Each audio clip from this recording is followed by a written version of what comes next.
पहला आंदोलन जिसमें माँ बाप ने साथ दिया, क्योंकि परीक्षा से कितना दुखी हैं लोग। ये जो परीक्षाएं लीक हुई हैं, कई महीनों पहले ये किताब बना दी थी, और अध्यक्ष महोदय, जो लोग चढ़ावा चोरी नहीं बचा पाए, वो पेपर लीक कैसे बचा पाएंगे? जो भगवान के दरबार से दान गायब हो गया, दान चला गया, वो लोग पेपर लीक बचाएंगे? किस कानून को, जो कानून पहले बनाया उसी कानून का संशोधन करके लेके आए हैं?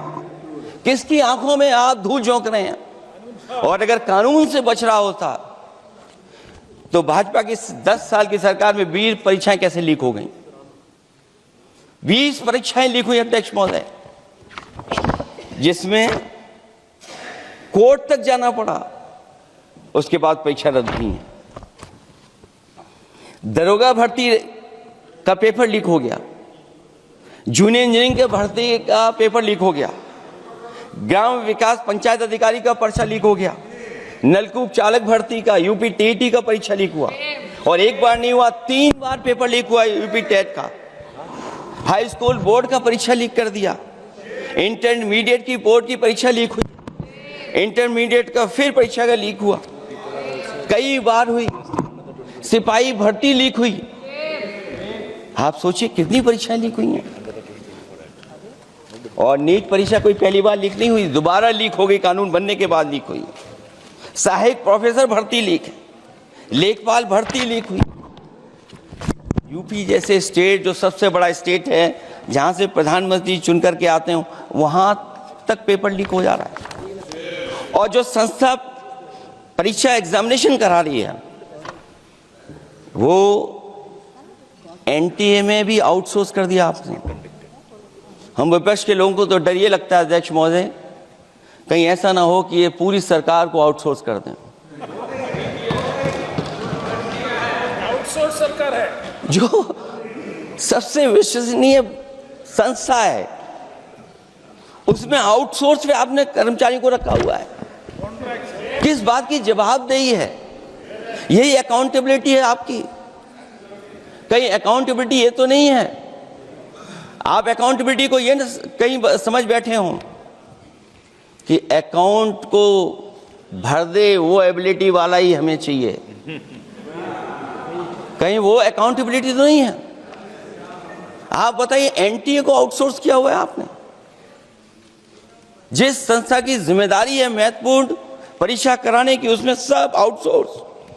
और ये सच कहा कि कांग्रेस पार्टी के माननीय सदस्य ने मांग की है कि वो हम लोगों को पता होना चाहिए आखिरकार कौन लोग थे जो आउटसोर्स होकर के बैठ करके परीक्षा में इस तरह की घोटाला कर रहे थे। आखिरकार जवाबदेही क्या है, किसकी थी? और फिर केवल नीट की परीक्षा की बात करें और परीक्षाओं की बात करें, अगर हम अध्यक्ष महोदय, जब से सरकार बनी है तब से सरकार की कोशिश रही है कि शिक्षा, परीक्षा और यूनिवर्सिटी का ताना बाना पूरा ध्वस्त हो जाए, उसको एक रंगी बना दें हम,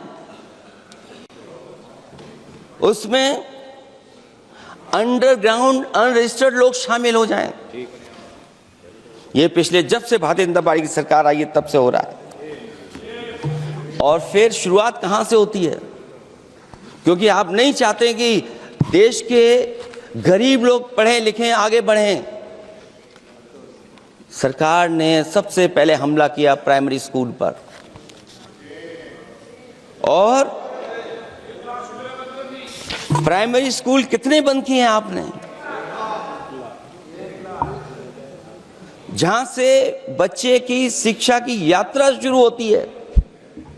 एक गरीब परिवार का बेटा, बच्चे कहां से पढ़ करके निकलते हैं?